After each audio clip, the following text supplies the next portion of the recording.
तो आइए दोस्तों, अब हम शुरुआत करते हैं टेक्निकल एनालिसिस को फर्दर आगे ले जाते हुए। और आज जो हम डिस्कशन करने जा रहे हैं वो बहुत ही इंपॉर्टेंट एस्पेक्ट है टेक्निकल एनालिसिस में। देखिए, इंपॉर्टेंट एस्पेक्ट तो सारी ही चीजें होती हैं, लेकिन ये इस एतबार से बहुत ज्यादा इंपॉर्टेंट है क्योंकि ये बेसिकली आपकी बेस है टेक्निकल एनालिसिस की। और अगर आपका बेस गलत होता है तो आप जानते हैं कि फिर आपकी जो बिल्डिंग है वो स्टैंड इरेक्ट नहीं रह सकती। तो ये हमारा जो कॉन्सेप्ट है फ्रेंड्स, ये है प्राइस पैटर्न्स को लेकर के। प्राइस पैटर्न बहुत ही इंपॉर्टेंट रोल प्ले करते हैं टेक्निकल एनालिसिस के अंदर, ऑल दो it's a bit complicated aspect, because price patterns की प्रॉपर जजमेंट करना एक पर्टिकुलर चार्ट के ऊपर और फिर उसकी क्रॉस वेरिफिकेशन करना, उसकी एक्यूरेसी करना, निकालना, वो काफी अपनी जगह पर एक चैलेंजिंग टास्क होता है। लेकिन मैंने अपनी यहाँ पर जो वीडियोस मैं आपके सामने क्रिएट कर रहा हूँ, उस चैलेंजिंग टास्क को मैंने काफी हद तक इजी बनाने की कोशिश की है। और वो इजी कैसे बना है फ्रेंड्स, क्योंकि मेरा अपना जो पर्सनल एक्सपीरियंस है पिछले लगभग 18 सालों का, उस एक्सपीरियंस की बुनियाद पर मैंने यहाँ पर प्राइस पैटर्न्स को काफी हद तक सिंप्लीफाई करने की कोशिश की है। तो लेट्स फ्रेंड शुरुआत करते हैं प्राइस पैटर्न्स। सबसे पहले हम इसका डिस्ट्रीब्यूशन कर लेते हैं। तो देखिए, प्राइस पैटर्न्स को मैंने 4 हिस्सों में बांटा है। पहला है एक्यूमुलेशन एंड डिस्ट्रीब्यूशन।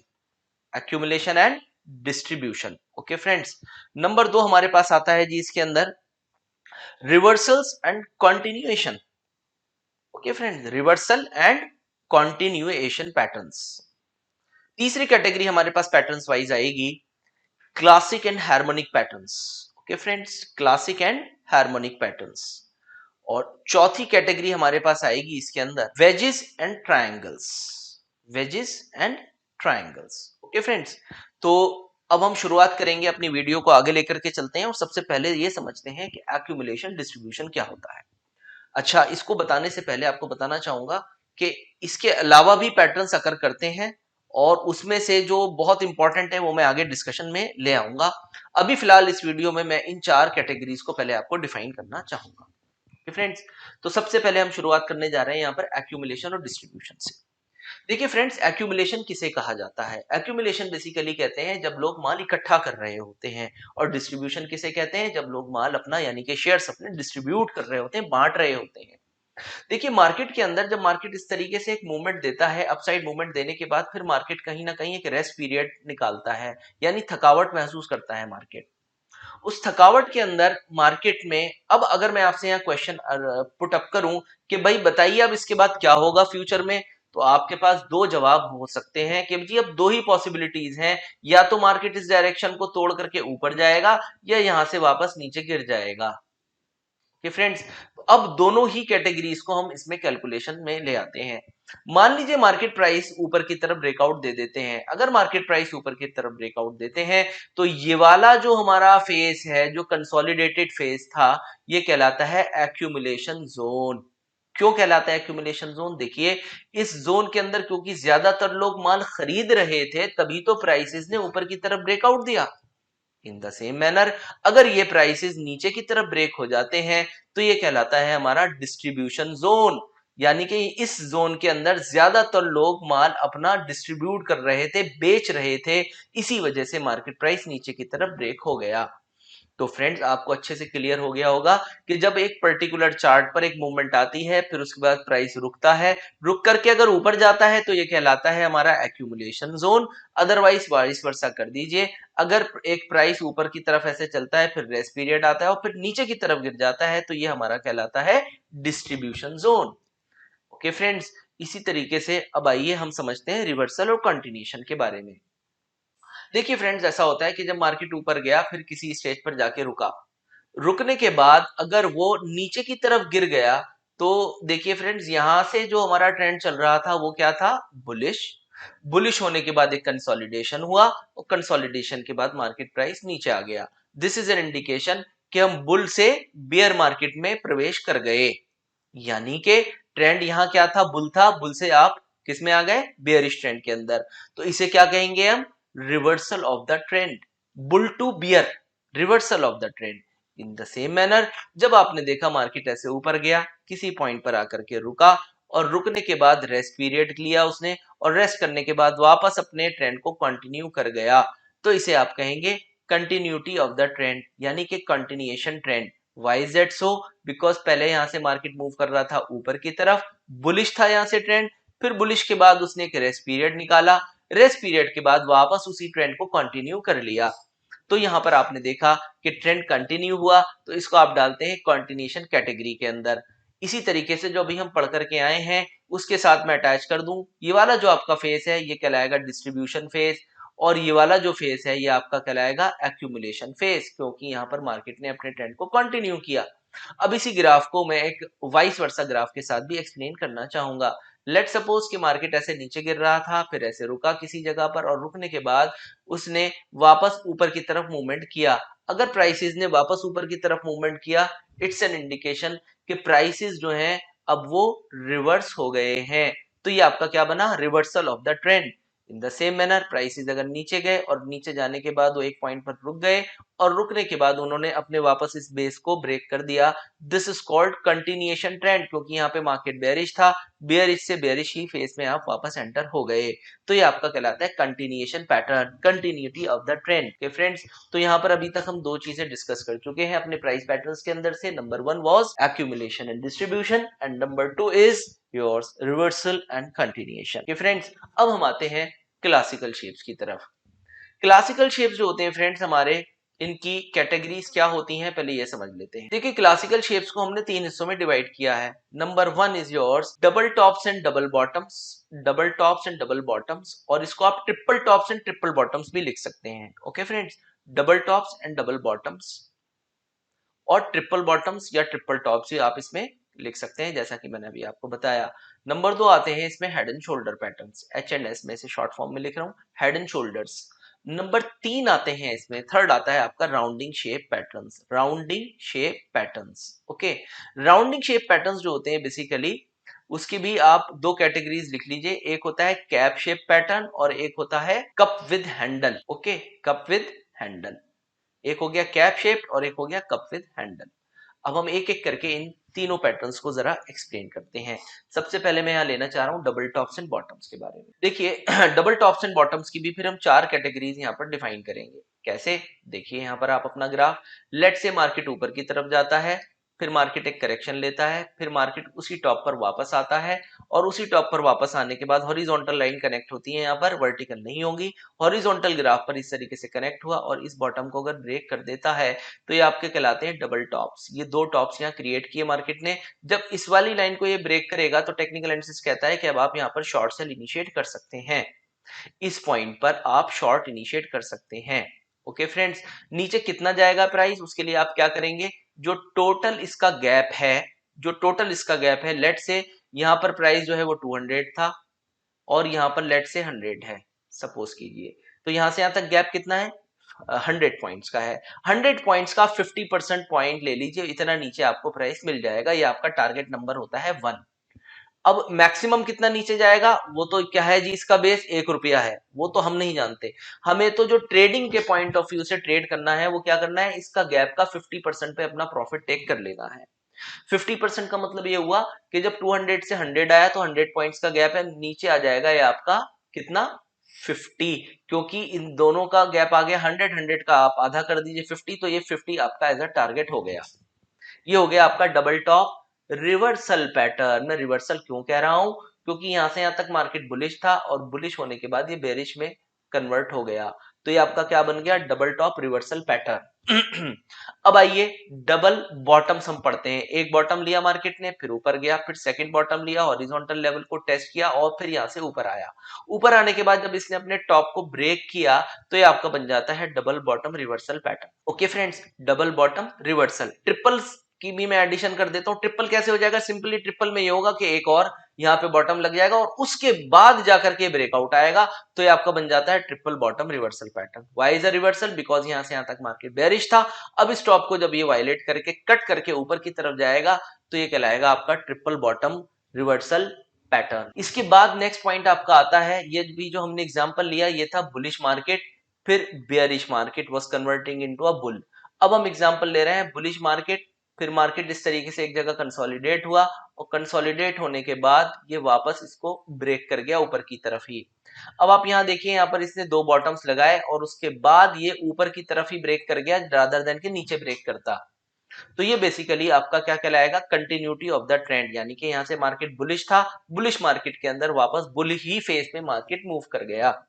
तो यहाँ पर ये जो दो बॉटम्स इसने लगाए, उसके बाद इसने बॉटम ब्रेक नहीं किया, बल्कि इसने यहाँ जो दो टॉप्स लगाए थे अपने टॉप को ब्रेक कर दिया। तो ये अब आपका बुल ट्रेंड स्टार्ट हो गया, कंटिन्यू कर गया। ये टारगेट आप कितना सेट कर लेंगे, ये जो इसका गैप है उसका 50% आप ऊपर ऐड ऑन कर देंगे और उसको as a target area set कर देंगे। इसी तरीके से जब आप मार्केट इस तरीके से बेयरिश ट्रेंड में है और मार्केट ऊपर गया, नीचे आया, फिर ऊपर गया, फिर नीचे आया और यहाँ इसने डबल टॉप क्रिएट किया, और जब ये अपने ट्रेंड लाइन को ब्रेक करेगा तो अब ये double top continuation pattern create हो गया। कंटिन्यूएशन क्यों कह रहा हूं, क्योंकि यहाँ से यहाँ तक बेयरिश ट्रेंड था, उसी ट्रेंड को इसने आगे कंटिन्यू किया है। तो ये अब आपका क्या कहलाएगा, डबल टॉप कंटिन्यूएशन पैटर्न, जिसके अंदर हम टारगेट सेट करेंगे। इन दोनों लाइंस का जो गैप है उसका 50% एरिया को हम एज अ टारगेट सेट कर देंगे, कम से कम टारगेट के लिए, क्योंकि हम ट्रेडिंग जब करते हैं तो कम से कम टारगेट्स के लिए करते हैं। कम से कम का मतलब ये हुआ कि इन टारगेट्स की अचीव होने की प्रोबेबिलिटी बहुत ज्यादा होती है। वैसे टेक्निकल एनालिसिस तो ये भी कहता है कि जो टोटल गैप है उतना भी कवर करने नीचे जाता है, लेकिन उसकी प्रोबेबिलिटी सिर्फ 50 to 60% आती है। तो हम उन चीजों को ज्यादा मानते हैं जिनकी प्रोबेबिलिटी 80-90% होती है। तो इस तरीके से फ्रेंड्स ये हमारे डबल टॉप्स और डबल बॉटम्स का एक्सप्लेनेशन था। इसके बाद आइए अब हम दूसरा जो हमारा पैटर्न है उसका डिस्कशन करते हैं। That is called your head and shoulder kind of pattern. Head and shoulder कैसे बनते हैं फ्रेंड्स, ये एक शोल्डर है, फिर ये उसका हेड क्रिएट हुआ और फिर ये सेकंड शोल्डर है। अब आप इसके अंदर एक नेकलाइन ड्रॉ करते हैं, ये आपकी नेकलाइन आ गई। नेकलाइन क्यों आ गई, क्योंकि यहाँ पर आप देख सकते हैं सब सपोर्ट्स है, ये सपोर्ट्स है, उसके बाद ये सपोर्ट्स यहाँ पर आपके ब्रेक हो गए हैं। So this is an indication that the price has formed a head and shoulder kind of pattern. यहाँ पर आप देख सकते हैं ये एक शोल्डर है और ये सेकंड शोल्डर है। अब कंपेयर अगर आप इन शोल्डर्स को करें तो सेकंड शोल्डर की हाइट पहले से ज्यादा है। तो ये हाइट मैंने इसलिए ज्यादा बनाई ताकि मैं आपको बता सकूं ये शोल्डर्स एक दूसरे से ऊपर या नीचे हो सकते हैं कंपैरेटिवली, लेकिन किसी भी कीमत पर अपने हेड से ऊपर नहीं जाएंगे, क्योंकि अगर हेड से ऊपर चले गए तो it will not be a head and shoulder kind of pattern. कि फ्रेंड्स इसके अंदर भी आप क्या करेंगे, टारगेट्स कैसे सेट करेंगे। जो इसका टॉप है मान लीजिए वो था 200 का, और ये जो इसका बॉटम आया है लेट से वो है 100 का, तो इसका जो गैप है टोटल वो कितना है, 100 पॉइंट्स का है। तो आप हेड एंड शोल्डर का जो टारगेट सेटअप करेंगे वो करेंगे 50 रुपीज पर। You are going to cover your short positions, this is your first target over and all. तो ये हेड एंड शोल्डर पैटर्न हुआ। इसी तरीके से head and shoulder reversal patterns भी बनते हैं। रिवर्सल पैटर्न्स कैसे बनते हैं, let's see it, find it out. यहाँ पर आपका एक रिवर्सल पैटर्न बना। रिवर्सल पैटर्न्स जो होते हैं उसके अंदर आप देखते हैं जब ये नेकलाइन ब्रेक होती है तो ये प्राइस ऊपर की तरफ मूव करना स्टार्ट करता है। ये आपका कहलाता है head and shoulder reversal pattern. अब हेड एंड शोल्डर्स और राउंडिंग जो अभी हमने क्लासिकल शेप्स पढ़े हैं, पहला हमने पढ़ा था double tops and bottoms, triple tops and bottoms, और अब हम पढ़ रहे हैं हेड एंड शोल्डर पैटर्न्स। अब देखिए ये जो एक्यूमुलेशन और डिस्ट्रीब्यूशन और रिवर्सल और कंटिन्यूएशन मैंने आपको पढ़ाया था, इसका इसके साथ एक कंसर्न है। वो क्या है, अब ये पॉइंट मेरा बहुत ध्यान से सुनिएगा, क्योंकि अगर ये पॉइंट फॉलो नहीं करेंगे तो चीजें समझ में नहीं आएंगी। ये पॉइंट क्या है कि वेन एवर यू फाइंड कि कोई क्लासिकल शेप अपने कंटिन्यूएशन के अंदर बना, जैसे यहाँ पर बुलिश ट्रेंड मैंने आपको दिखाया, बुलिश ट्रेंड के बाद एक बुलिश फेस ही यहाँ पर आ रहा है, यानी कि हेड एंड शोल्डर जो बन रहा है वो भी बुलिश ही बन रहा है, वो दिखा रहा है कि प्राइसेस और मूव करेंगे।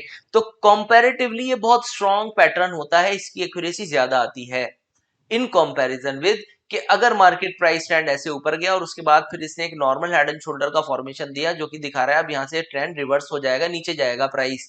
तो ये भी अच्छा काम तो करेगा, लेकिन कंपैरेटिवली जो कंटिन्यूएशन पैटर्न बनते हैं वो बहुत स्ट्रांग होते हैं, उनकी एक्यूरेसी लगभग 90 to 95% आती है और इनके जो है टारगेट अचीव करने की प्रोबेबिलिटी बहुत ज्यादा होती है।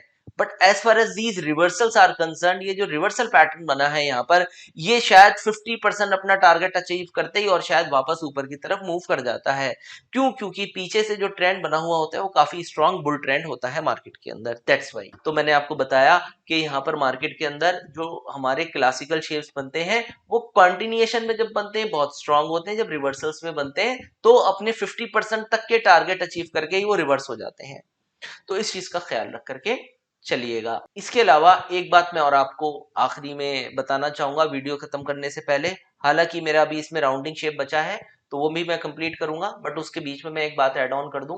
देखिए, जितने भी हमारे जो पैटर्न फॉर्मेशंस होते हैं ये पेयर की शक्ल में होते हैं, यानी कि जैसे डे एंड नाइट पेयर है, डे है तो नाइट भी अकर करेगा, मैन है तो वुमेन है, बॉय है तो गर्ल है। इसी तरीके से जो भी अभी तक हम पैटर्न्स पढ़ रहे हैं वो पेयर की शक्ल में होते हैं। यानी कि अगर इनवर्स हेड एंड शोल्डर होगा, ये बेरिश बुलिश नेचर का होता है, तो बुलिश नेचर का, बेरिश नेचर का हेड एंड शोल्डर भी होगा ही होगा। जो पहला हेड एंड शोल्डर है ये है बुलिश नेचर का, ये दिखा रहा है प्राइसेस मूव अप। इसी तरीके से जब ये वाला हेड एंड शोल्डर मौजूद है तो इसका वाइस वर्सा पैटर्न भी होना ही चाहिए, वो दिखा रहा है आपको प्राइसेस विल मूव डाउन। यानी कि जितने भी पैटर्न अकर करते हैं वो पेयर की शक्ल में होते हैं। ओके फ्रेंड्स, अब मैं फाइनली डिस्कस आपके साथ करना चाहूंगा राउंडिंग पैटर्न्स के बारे में। देखिए, राउंडिंग पैटर्न्स जो है वो कुछ इस टाइप के शेप्स होते हैं। इसके अंदर सबसे इंपॉर्टेंट जो आपको ध्यान देने वाली बात है वो ये है कि इसका बेस। जब भी राउंडिंग पैटर्न किसी भी चार्ट पर डेवलप हो, आप ये ध्यान रखिएगा कि उसका बेस स्ट्रांग होना चाहिए। अब आप बेस कैसे स्ट्रांग मानेंगे? देखिए, एक राउंडिंग शेप तो आपको चार्ट्स पे ऐसे बना हुआ मिला और एक राउंडिंग शेप आपको ऐसे बना हुआ मिला, तो दोनों के अंदर फर्क आप देख सकते हैं कि इसका बेस स्ट्रांग है। जिस पैटर्न का बेस स्ट्रांग होता है वो बहुत बढ़िया एक्यूरेसी प्रोवाइड करता है। जिस पैटर्न का बेस स्ट्रांग नहीं होता, उम्मीद ये मानी जाती है कि वो थोड़ा सा ऊपर जाकर के और हैवी करेक्शन दे देता है, क्योंकि उसका बेस स्ट्रांग नहीं था। It was like a V shape kind of recovery, और वी शेप रिकवरी जब भी होती है तो वो शायद इतनी स्टैंड स्टिल नहीं हो पाती हैं। ओके फ्रेंड्स, इसी तरीके से जो हमारे राउंडिंग पैटर्न्स होते हैं इनका, क्योंकि जैसे अभी मैंने आपको बताया था, ये वाला जो मैंने आपको बताया तो बुलिश हो गया, क्योंकि यहाँ पर जब नेकलाइन ब्रेक होगी आप इसके बेस के साथ इसकी कैलकुलेशन करेंगे और 50% ऊपर की तरफ टारगेट सेट कर देंगे। लेकिन इसी तरीके से जब बेरिश पैटर्न अकर होता है तो उसे हम बोलते हैं कैप शेप पैटर्न। वो कुछ इस टाइप के होते हैं कि इस तरीके से मार्केट मूवमेंट देता है एक कर्व के अंदर और एक हैवी फॉल आता है, और जब ये हैवी फॉल आता है फिर यहाँ मार्केट थोड़ा सा इस तरीके से रुक जाता है और फिर उसके बाद अपनी नेकलाइन को तोड़ देता है। तो ये जो शेप लग रहा है ये बिल्कुल इस तरीके से लग रहा है जैसे कि एक कैप शेप पैटर्न होता है। तो कैप शेप पैटर्न क्या हो गए? जहां पर कि विल ऑब्जर्व कि मार्केट नेगेटिवली रिएक्ट करता है, but as well as the rounding shapes are concern, ये आप देख सकते हैं जहां पर बुलिश राउंडिंग बना तो ये जब अपने ऊपर टॉप को ब्रेक करता है तो ये प्राइस ऊपर जाने का पोटेंशियल रखता है। इसी तरीके से आते हैं कप विद हैंडल्स। इसमें क्या होता है फ्रेंड्स, इसमें कप और एक इस तरीके का एक और हैंडल भी यहाँ पे क्रिएट हो जाता है। जब ये अपनी नेकलाइन को ब्रेक करता है तो ये भी आउट परफॉर्म करने का पोटेंशियल रखता है। तो यहाँ पर हमारे जो क्लासिकल शेप्स थे इट हैज बीन कंप्लीटेड। तो यहाँ पर मैं अपनी वीडियो को अनवाइंड करना चाहूंगा और उम्मीद करता हूँ आप लोगों को मेरा एक्सप्लेनेशन जरूर पसंद आया होगा।